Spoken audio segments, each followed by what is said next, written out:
namticha tokko jaartii dadhabee Umaritti madda jedhee dhufe. Yoo inni mana Umar jala gahu jaartiin Umarii mana keessatti irraan faca'aa jirti. Namtichi Umar ibn Khattaab ka lafarraa ol nama fuudhu sanga ulee qabatee deemu sagalee tokkoon dhagahu Umariin mana keessa. Namtichi jaartii isaa himatuu dhufe wayita inni balbala Umar ibn Khattaab jala gahu isin irraan faca'uu jirti. Umar ibn Khattaab irraan. Dubartii gaarii akkamitti beekanii akkamitti filatan? Dhiirri akkamitti dubartii filata? Dubartiin akkamitti dhiira filatte? Akkamitti dubartiif mustaqbala jireenyaatiif ghaibaa osoo hin taane waan silaa qabatama jiruu duniyaa tana gubbatti namni walirraa argu akkamitti namni dubartii gaarii filachuu danda'a? Yeroo har'aa maaliini milkooti? Talamaffaadhaa maaltu milkeessaa maaltu diigaa gaafii wal fakkaattu jechuudha. irratti ijaaramtu. Sheikh Jamaal Aliyyi yuunivarsiitiidha. Sheikh Jamaal Aliyyi mana barnootaati. Ijoollummaadhaan illee Sheikh Jamaal Aliyyi dhaggeeffataa gorsa isaaniirraa fudhataa guddanne har'allee kitaaba jireenyaatii fi kitaaba lafa jiru irraallee walitti qabanii bifa kanaan gorsa yeroo sagalee amma isaan haasaa turanitti wanni ayyaadaa ture. Biyya keenya keessatti amma akka addunyaatti biyya xalaaqni bultiin diigamuudhaan itti mul'atu akka addunyaatti tokkoffaan Awurooppaadhaa sharqa awsaxiin keessa Suudiin sadarkaa tokkoffarra turte bultii diiguudhaan jechuudha. Suudi Arabiyaan boodara mootummaan irratti hojjetee bakki mootummaan itti milkaa'e jedhanii moo leenjii kennuudha. Leenjii biqiltoota warra ganaa bultiidhaaf balbala dhadhaa'u jiru. Ulaa tuttumu jiru leenjii kenne mootummaan qindeessee Suudi Arabiyaa keessatti sababa san har'a sadarkaa saglaffara jirti jedhama. Sadarkaa saglaffara Suudi Arabiyaan bultii diiguu keessatti jechuudha. Gabbu'ee jechuudha. Sababa leenjiin kennamuun jechuudha. Bakki kun bakka furmaataati. Leenjiin sooshaal miidiyaa gubbatti jalqabe kun gara ardeetitti illee akka gabbu'u Sheikh Jamaal Aliyyi akkasuma Ustaad Najjaash, Ustaad Sheikh Jamaal Haji, Abdurrahmaan Hussein, Dr. Ammar cufti keessa nama irratti hojjechuu danda'u namni lafa jiru. Guyyaa tokko sagantaa Adaamarra qabamee guyyaan tokko Dirdawarra qabamee guyyaan tokko Wallaggarra qabamee guyyaan tokko Baalee Roobi irratti qabamee sagantaa guyyaa tokko Jimma irratti qabamee osoo leenjiin bifa kanaa lafarratti illee kenname haga sartifikeeta gara jihaa majlisaatiinis yeroo amma aangoollee waan kallattii meeqaatama nuti harkaa qaba. Lafarratti gabbu'ee waan kana haasawa qilleensaa qofa nu harkaa ta'e akka nafne irratti hojjechuu barbaachisaa. Nama haasawa waa'ee bultitti seenuun muhaadaraa jechuun namni tokko dhufeeti namni kumni tokko taa'ee isa dhaggeeffatudha. Malee namni kumni tokko haasawu miti. Amma nuti Ustaad Najjaashin gaafata ka deebisu Sheikh Jamaal Aliyyiiti. Haadha muhaadaraa jechuun ma'anaan isaa kana akka addunyaan beektu. Nuti immoo sagantaa lafarraa illee sagantaa miidiyaa illee namni 30 yoon haasofne namni 100 yoon dubbanne namni hundi aariidhaan achi gaala. Kun dogongora muhaadaraan jedhamu kun. Muhaadaraa jechuun sheeka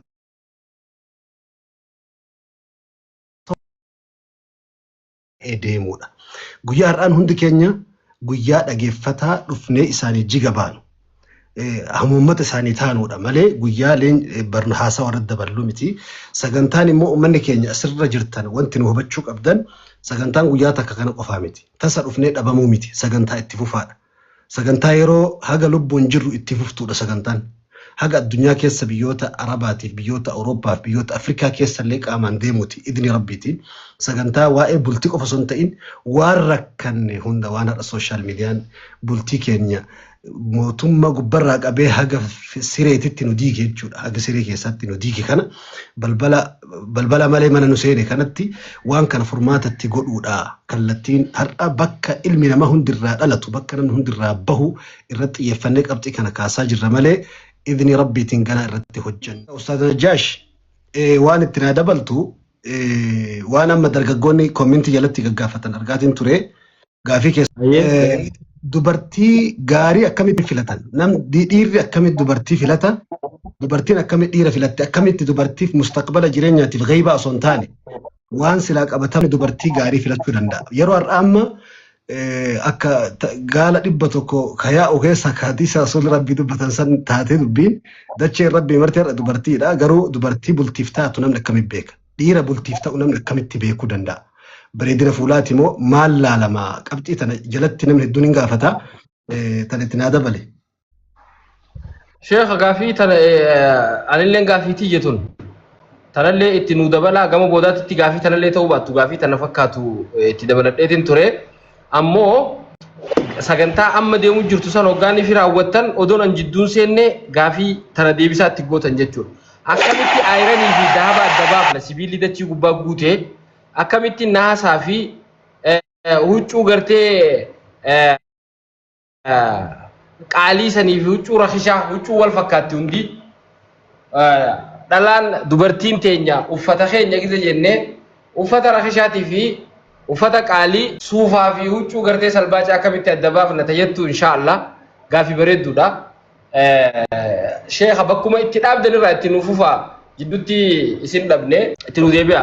Dhiifama intarneetiin na baase sagantaa xiyyeegama xumuraarra isinii gee qabxii lama qofa isinii qabxii lamaan tana keessa isinii beetiin gara gaafii fi deebina achi boodaan carraa obboleeyyan kiyya dargaggoota warra akka ustaaz Ibsaatii fi ustaaz asirra jiru hunda warra akka Anas warra jiru hunda gaanamaa ani arku dabarsitanii fi qabxiileen lamaan irraa dubbachuu barbaadu bultii keessatti wantoota ulamaan islaamaa lakkaawan tayoo isiin bultii keessaa baate bultiin achumaan diigamtu garuma diigamisaa deemtu keessaa takka wal kabajuudha. Jaarsaa fi jaartiin walirraan guddatanii waliin guddatan malee itti Oromoon ogeessa ta'eef, doktora ta'eef, sheekha ta'eef, beekamaa ta'eef yookaan baalasilxaana ta'eef jechuudha. Abbaa taayitaa ta'eef jaartii biraan guddatu. Maaliif yoo jettan duraanis jaartiidha isinis jaaraa. Jaartummaarraan deemu inni re'isa ta'eef, inni caalima ta'eef, inni dureessa ta'eef. Biyya teenyatti namni yoo re'isa ta'e, yoo hoogganaa ta'e, yoo caalima ta'e, yoo dureessa ta'e biraa guddate jedhama. Nabiin keenya alayhi salaatu wassalaam nabiyyi ta'e, rasuula ta'e dhaadhaaf. Mana isaa keessatti kabajaan inni qabu akka inni biraan guddatin jechuudha. Kophee itti hodhee mana haxaawee kana dalaguu ture yeroon adagasaa jaalatamu hin jirre jaalala isaatirraa sahaabonni isaa areeda isaaniitiin mana isaa haxaawaniif sadarkaa ga'an keessatti haadha mana isaatiif mana haxaawee fi kophee hodheeti. Kanaafi jechi Oromoon jaarsaa fi jaartiin walirraan guddatanii waliin busuun haqiiqaadha dhuguu jechuudha. Kanaaf bultii keessatti wanni akkaan barbaachisu abbaan manaa haadha manaatirraa wanni inni fedhu. Haati manaa abbaa mana siitirraa wanni isiin feetu guddoon wal kabajuudha. Akkana jetti Oromoon waa lamaan bultiin ni miidhagdii jaan jaalalaa fi kabajaan. Waa lamaan bultiin ni diigamtii jaan sobaa fi tuffiidhaan. Waa lamaan nageenyi mana keessaa yookaan maatiin ta'e wajjin jiraatu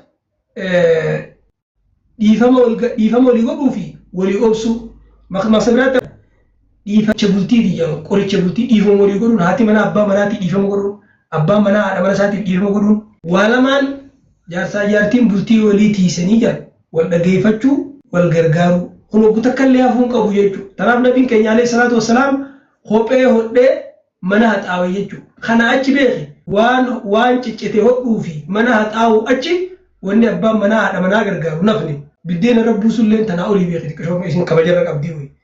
Haxaawuu qushaasha haxaawuu waan ciccite hodhuu jechuudha. Waa lamaan abbaan manaatii fi haati manaa wal gammachiisanii jetti Oromoon wal galateeffachuu koflaan wal simachuu jedhan. Jaarsaa jaartiin waliin kofluun gaariidha. Gammachuu wajji jiraatuun irra gaariidha. Jaalalaan waliin jiraachuun ammoo hundumarraa gaariidha jedhan. Kanaaf qabxiin jabduun bultii keessa murteessituudha. الزواج بدون احترام هو زواج فاشل جدا. بولتين خبجان كيسن جري ديغم تيجو مال الجنة ربي نبر وجعل بينكم مودة ورحمة خبجان جبان أما سكنت ورمون وقوم أحمد جال اللي من إبسا جبان سي من دكانيس وقاجان أتي خبجا أتي بولتي خيست ونتك ربي سوداتو تي عليه وني بولتين رجل أبد والخبجو جارتين جارس خبجو جارسي جارتي خبجو خبجان haati manaati sinifeeti abbaan manaati sinifeeti namni tokkollee nurra ati waan ati haadha mana keetiitiin kabaju keessaa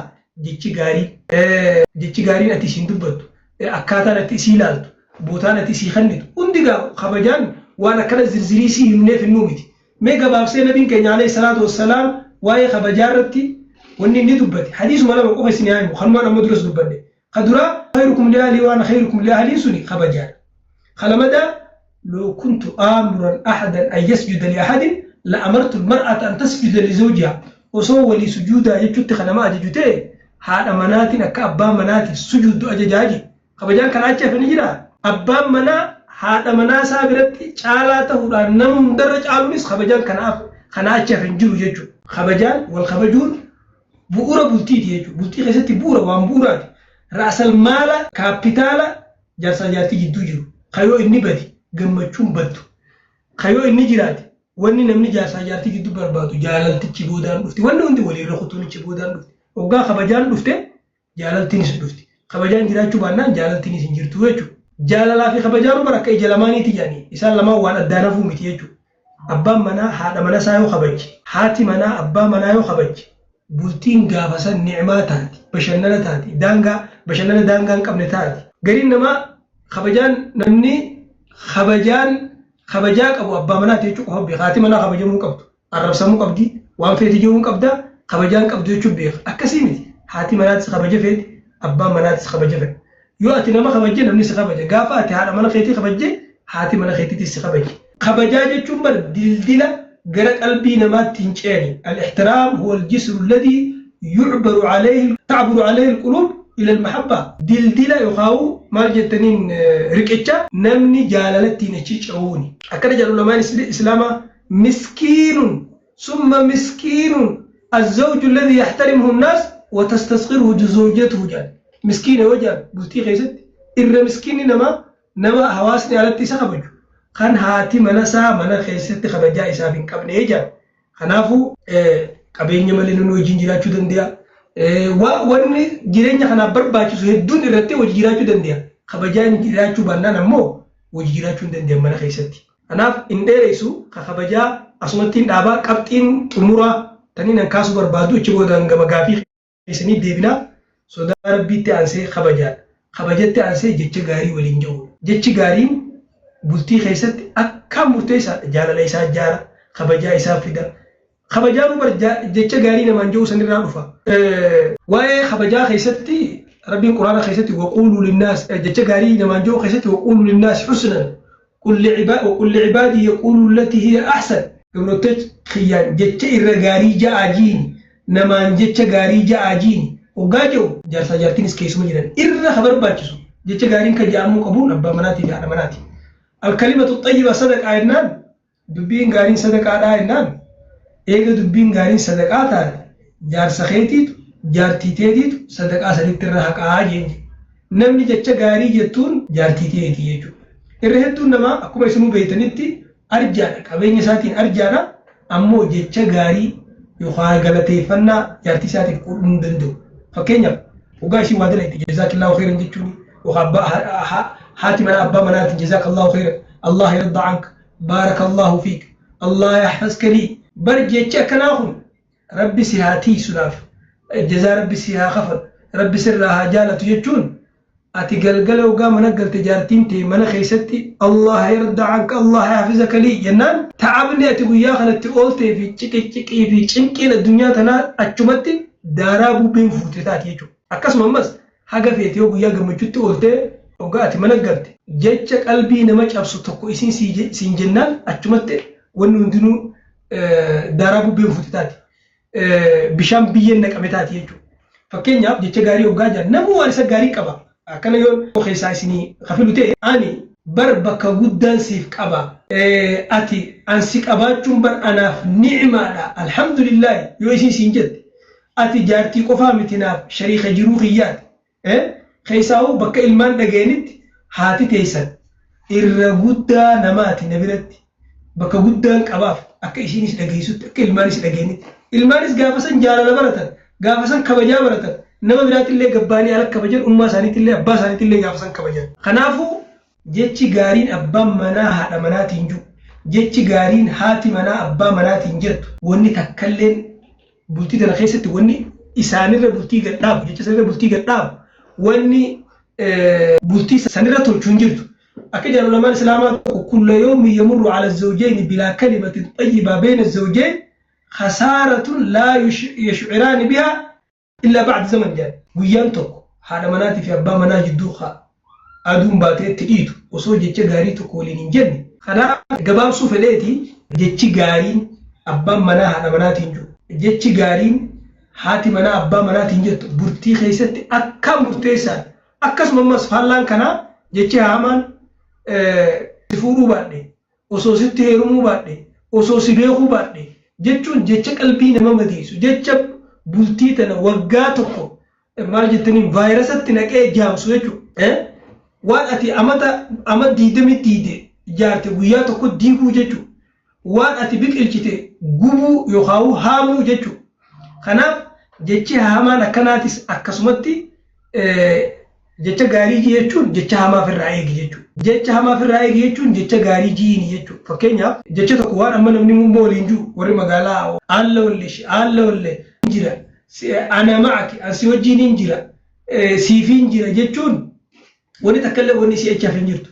Akka jedhan ulamaan islaamaa abkhalu naasi man yabkhal hatta bilkalimati xayyibaa jedhan. Irra doonyi nama addunyaa kanarratti nama jecha gaarii namaan jedhu namaan quudhine jedhan. Bultii keessatti murteessaan rabbi sodaachuu wal kabajuu jecha gaarii waliin jiru qabxii sadiin dubbadhee qabxii sadeen kanarratti irra guddaa waliin dubbadhu ifitti qalbii tiyyattiin dubbachuu jira ifittiin haasa'uu jira ustaazotittiin haasa'uu jira wanni kun yoo ana fayyadee nama biraattillee akkasi fayyadee jeeti asumaan gara haasa'uu kiyya xumuree gara gaafii akkamitti namni intala gaarii filachuu danda'a jechuurratti waan namni bultii filatuun keessaa nabiin alayhi salaatu wassalaam hadiisa adda keessatti hadiisa tokkotti waa afur lakkame namni qabeenyaaf ol filata shanyiif ol filata diiniif ol filata bareeduminaaf ol filata kana keessaa diin filadhuu je sodaa rabbii jechuudha namni sodaa rabbii qabu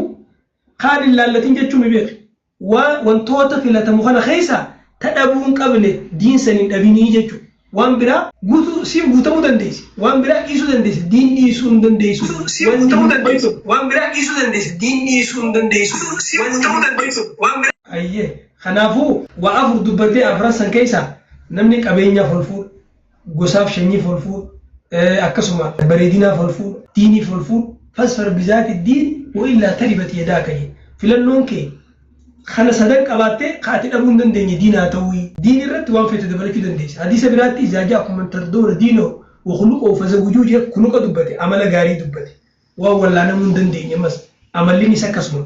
Hadiisa biraatti tazawwajuun waduudan waluuda jeeti dubartii akkaan nama jaalatu jaalala laalaa fuudhaa jee jaalaltiinis waa hedduu qoybuu dandeessi. Hadiisa biraa keessatti immoo annaasu macaadin ka macaadin zahabi wal fidda namooma dubbate namoomni sun irra waan akka laaftutti beekamaatii miti. Kanumaafuu walii galatti Oromoon ogumaaf maaftu dubbii tana jecha tokkoon fixxee keetu haadha laali intala fuudhii jaan haadha laali jechuun akkatti isiin abbaa manaatii hojii jiraatu akkatti manni isaanii itti jiraatu akka isiin abbaa manaatii wajjin itti jiraatu san laali ati yeroo qorachuu feeti bultii haadha abbaa sii qoradhu jechuudha. Intalti waan hin jirre fiduu hin dandeessu. Waan jiru san fooyyeessuu ni dandeessi. Jallinni yoo jiraate waan zamana kanaa waan nama adda addaatti ijaatee jallina irraa sadarkaa tokkoffaa godhuu dandeessi.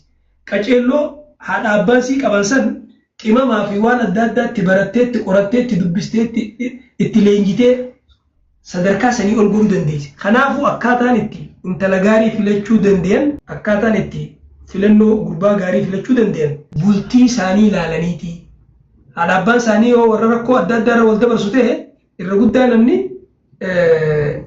amala akkaataa jireenya gocha warra baratti intala taatus gurbaa taatus waan maatii keessa jiru san fooyyeessitee gabbistee itti qaraatee itti leenjitee itti qorattee itti dhageeffattee itti dabaltee fooyyeessitee barbaree fi soo gidduu hundatti gootee jechuudha. Kanaafuu bultii akkaataan itti filatan maatii ilaalaniiti jechuudha. Maatii sana akkatti hojii jiraatu ilaalanii intalti haati siidhaa abbaa boksiin dhoytu. Isiin ammoo kaaraatee barattee dhiitichaa funyaan keessa si dhiitti dhufte harkaan osoo hin ta'in miilaan funyaan waa teestaan si dhoyti. Achirraa laallachuu hin dandeessi. Kanaaf gabaabinatti deebiin ta'e haadha laaliin tana fuudhii jechuudha gabaabdutti. Dhiiba manaa godhaa hedduun isinii dheereessee haasawallee nan jarjarsee yeroo dheeraa ifaanis nu dhaamee hedduu bokkoraa waan turreefi wanni miidiyaatis haasawni miidiyaatis nutti haala warra jalqabarra jiru warra gama jalqabaa jiru waan ta'eef asimaanuu dhiifama isin gaafachaa gaafiin biraa hojii jiraattu taate gaafii lama sadii isinii deebisee saayibban kiyyaaf dabarsuu carraa isaanii dabarsuudhaan yaala. Aywa, ninjira jaallan qaali. Hoggaan takka samaa viidiyoo cufattanii teessan akkana gamni kun as ba'a hundi keessan Ustaaz Hamzaa, Ustaaz Abdurrahmaan silaa Sheekh Abira jira, Sheekh Jamaal illee. Kunoo akkana waan taasilaati. Nagaa hundi as ba'a. Sheekha gaafii lamaan takka ta gaggabaabsaa jedhu jechuudha. Akkumaan jeesanii haasawaa addaan muruun barbaadu. Gaafii lamaan tan hoggaan gaafadhe irraa hin bu'aa namni gaafii qabu yoo jiraate ni gaafataa achi booda sagantaa kallattiitti aantutti ceesifnaa jechuudha. Maaltu jiru bultii milkeessa sheekha? Bultiin maaliin milkooti? Talammaffaadha maaltu milkeessaa maaltu diigaa gaafii wal fakkaattu jechuudha. Maaltu milkaa'u isii dhorkaa maaltu jiru akka milkooytu godha. Tareefuu hanga amma jenne kana cinatti qabxii hafuun qabne milkaa'inaa fi milkaa'uu dhabuurraa haasawaa jirra waan taate jecha wanni eeggachuu qaban maali wanni itti bololuu qaban maali tajettu jechuudha. Maashaallah wantoonni dubbataa dhufne waan bultii barbaachisu keessa haga ammaa qabxii sadii qofa dubbanne rabbi sodaachuudhaa fi wal kabajuu fi jecha gaarii waliin jiruudha dubbanne. Kanaan alatti wanni bultiin irratti ijaaramtu wanni bultiin yoo isiin keessa jiraachuu baatte diigamtu baay'ee jira san keessaa qabxiilee muraasa yooniin kakaasu taate namni haati abbaan manaatii fi haadha manaa yeroo hunda namni kun dirqama isarra jiru qaba mirga isaatii fi dirqama isaa beekuu qaba abbaan manaatii fi haati manaatis yeroo hundaati namuma haqa kee barbaadu qofa yoo taate haqa namaa dheeyne mirga namaa dheeyne jechuudha. Haati mana keetiitis mirga sirraa qabdi atis mirga irraa qabda atis haqatti qabda isiinis haqa sirraa qabdi. Haqa akkuma haqa kee barbaadutti haqa namaa eegu haqa kee barbaadu dura gaafa haqa namaa eegde namnis keessiif eega. Gaafa ati jecha gaarii jetteen jecha gaarii siin jedhan gaafa ati kabajjeesse kabajan gaafa ati bakka kennite bakka sii kennan gaafa ati irra namaa dabarte irra sii dabran ammas yeroo hunda bultii keessatti hinjifannoo nama bultii ammaa keessaa wanni jiru isiinis hinjifachuu barbaaddi atis hinjifatu barbaada. Hinjifachuu wanni jaan hin jiru hundinuu waliin hinjifatamuudha malee jarri warra wajjin tapha taphatu kumaan reefu jeesanitti goolii galchanis hojii galchaa itti galtus walumaan itti galti. Kanaaf bultii keessatti haqa mirga siidhaa eegu ati yoo mirga sii eegi isiinis yoo mirga kee eegi wanni hafanii jirti.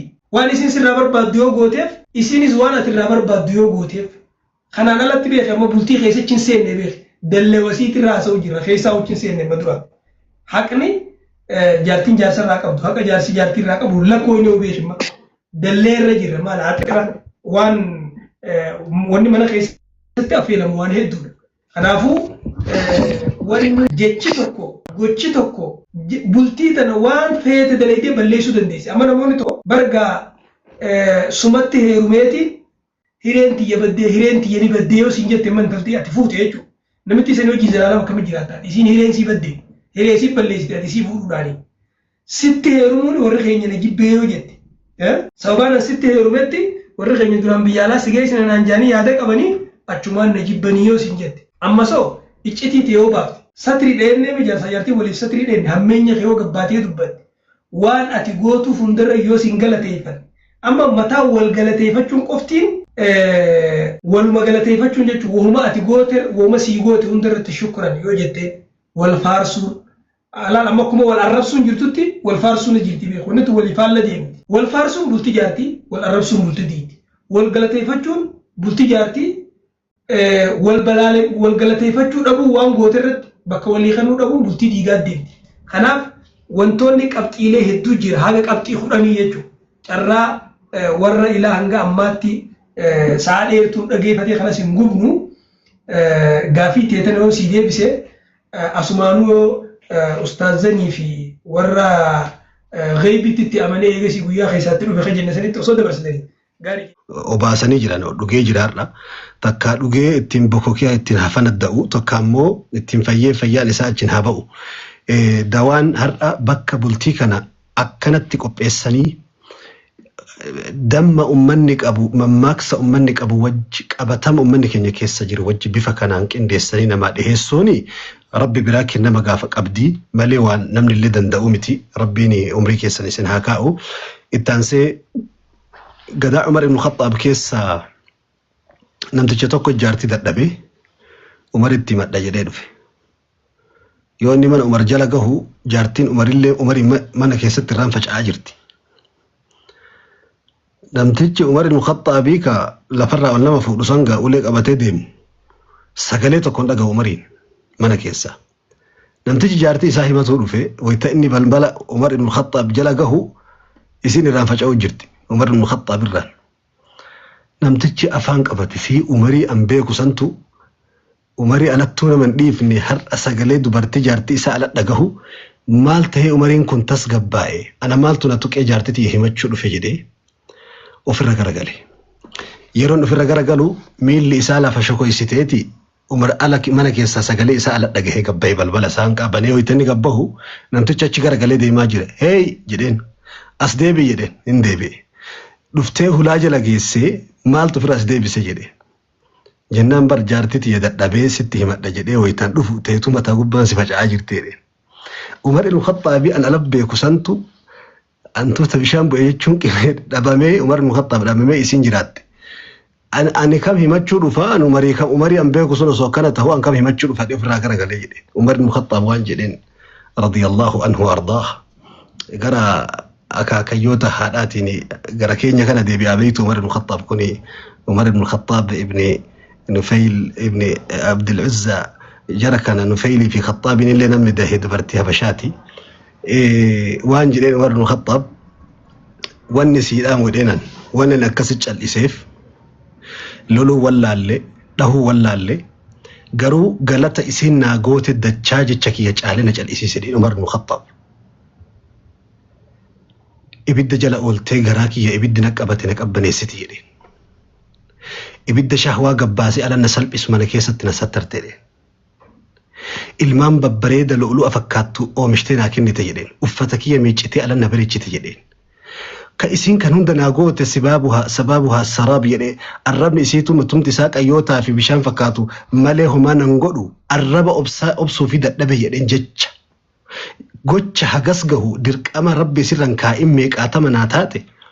أنا جتش إسيد الدبيتين إيران فجأة عمر بن الخطاب جتش كون قصان سينان كون قفتي بولتي جرين يكين يكيسة تجاهل دكتور عيد بن عبد الله القرني عيد القرني نبيتني كتاب ذاته كيسة وانجل وقافتو كروفي جارتين تيرفتي سري غرا ميل جلي غرا قد آنو كان انتهي جدي يصير رفاجر تجدي يصير بردلبسي وفتش إفتو وي مسكي يجدي عيد القرنين انت لامرأة غريبة جاءت إلى رجل غريب انت لا أنا مبيكني كان إسيهم بيكني كوقاكو أبويو كي دقدام أقول تكبك تكت ولا أغرين بيني نمبيكتو إسيهم بيكو كاتي جارت أبا قتي أبوليسا قتي ديفتي جتشو هذا أفرا ديفتي كان قوتو أفرا ملكتي أنا مبيكني كانت تلفتي وفيتي أمانتي مانا كي يكيسا مرتي أكنا جيفتي يدي ومر عيد القرنين تا أجائب جدي يارتزن جيتو أكاتان الاتلالو جيرو خريو وجين جيتشا كانت انتاليتاني لالتا جيتشا قد دابيك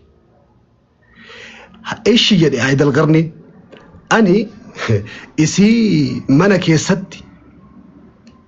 كيستي كجرين يقوتو ماتي قوتو فرا ملكتي نتي أفتي bakka abbaan abuuffattee mana kana ciifti bakka haadhaan abuuffattee mana kana ciifti bakka obboleessaaf obboleettii fira isii guutuu ka keessa dhalattee guddattee oowwifatte san keessaa baatee mana kana ciifti akkamitti isii tan harka kan fuudhee dhahaa jedhe Aayidal Qarniin mana kana jireenya hidhaa itti godhee alatti hiriyoota biroo wajjin hoteelatti bashannanudhee haasawa dheeraa haasa'e haasofni kun haasawa guddaadha rasuuli rabbii alayhi salaatu wassalaam حديث إمام الألباني حسن جدين كيستي من تزوج نمني فودي فقد استكمل نصف دينه نمني فودي ولك أمنتا إسا قوتتين الرسول عليه الصلاة والسلام ولك أشرها في مو فليتق الله في النصف الباقي كان هفي كيستي مربي إساها صداتو جلن واني رسول ربي أكس جلنين مالف أمنتين إسلاما بلتي ولك ديني قولي ولك إيمانا قولي برسنتا شنتم أمنتا إسلاما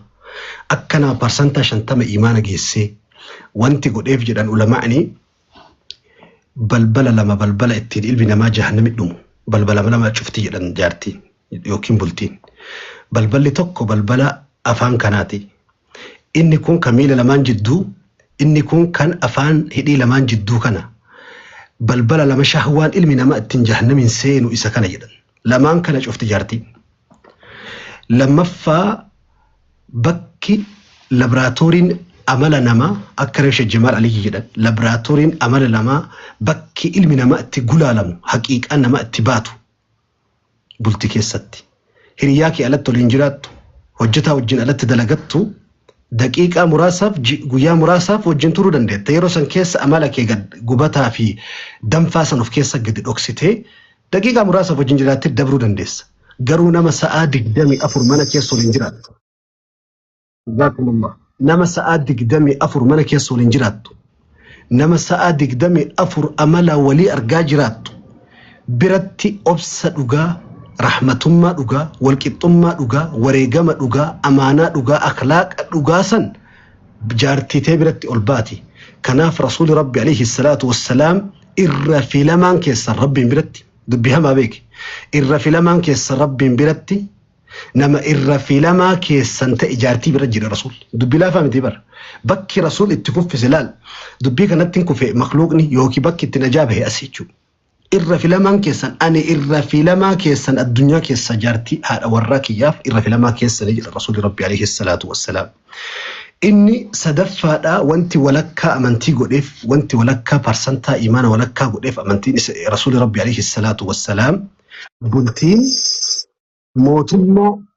mootummaa xiqqaa bor mootummaa gurguddaa oomishu biyya xiqqaachuun dawlatun musaggara mootummaa xiqqaa jedhaniin biyya xiqqaa wahiiti biyya gosoota waan silaa mootummaan tokko biyyaan bulchu guutuuf keessatti ammatu bulti jechuun hooggansi mana keessa jira gara siyaasaatiin mana keessa jira siyaasaan gara ikoonomiitiin akkaataa itti oomishtee fidduu fi baasii fi akkaataa herreega itti gootu guutuun mana keessa jira mootummaa xiqqaa tokko ka mana keessatti ijaartu jechuudha kanaaf dubbii keessan fagaadhu ustaad keenya sheeka kiyya Sheikh Jamaal Haajitu nu fuuldura jira kasuma saahiba kiyya Hamza Hussein tu nu fuuldura jira jiraaf dubbii dhiisaa haasaa Sheikh Jamaal Ali irratti haasaa dabaluuf osoo hin taane homa tokko wal bal'ifnee sharhii gooneetuma dubbachuu haa taatuuf kana kaafne rabbiin bultii gaarii bultii barakaa warra bultii jaarratteef rabbi haa taasisu ammoo sagantaa dhumarratti waan dhaamachuu barbaadu hawaasni keenya sagantaa kana sagantaa yerootiif balbala bananne malee sagantaa kana qofa dubbanne irraa buunuu miti idni rabbiitiin hayyoota isin as jala gaafataa turtan Sheikh Ustaad Sheikh Amin Ibro irraa qabee Ustaad Raayyaa Abbaa Maccaa qabee hayyuun tokko nafu hundi isaa guyyaa isaa eeggatee dhufa tokkoon isaa nafu nama hunda wal bira isiniif hin quuftanii yeroo takkatti waan qabdan guutuu gisee takka wal qabdanii yoo fixattan boroo eegaa isin hin beeloftan isin beelessuuf isin dheebessuuf hambifnee irraa qoshorree mummuraatuma isinii dhiheessaa jirra hayyuun hundi isaatuun dhufa beekaan hundi isaatuun dhufa leenjiin ni kennama sagantaan ka tiktookiin jira ka iimoon jira akkasuma tartiibaan ka feesbuukaa jira hunda isaa mana jijjiiraa sagantaa mata duree barbaaddan isin gaafanne qabxiin isin raa rakkattan maal akka ta'e gaafanne dhukkuba sooshaal miidiyaa qabnaa itti fayyadama isaan beeynu sababa itti fayyadama isaa wallaaluudhaan waan albee ittiin silaa qalannu deebifnee oliif hin qalaa jirra waa'een amaanaa biyya keenya ummata keenya jidduutti birrii wal bira kaa'ate namni wal waakkatuun waliin dalagatuu dadhabuun fatanaa ummanni keenya keessa jiru dubartoonni keenya biyya alaa bahanii karaa adda addaatiin miidhamuun karaa fatanaa hedduu keessa jiranii karaa musiibaawwan jireenya keenya keessatti sooshaal miidiyaan dhoqqee keessatti darbe furmaata nuu ta'a jennu isin gaafannee waliin mari'ata sagantaa bilchaataa gurguddaa guyyaa xiqqoo addisiisnee sagantaa har'a akka har'a nama 10,000 kanaan dhuftanillee miti bakka isin hin jirretti nullee dhufnu waan ta'eef laffaatiin haga laffaatii keenyaatti waan wal madaalu dadhabbii keenyaatti wal madaalu hayyoota isin barbaaddan hunda tokko qabannee kan ta'a nu ulfaadha galatoomaa warri hirmaattan warri hirmaachiftan cufa keessa rabbi isin irraa jaallatu wassalaamu alaikum wa rahmatullahi wa barakaatuh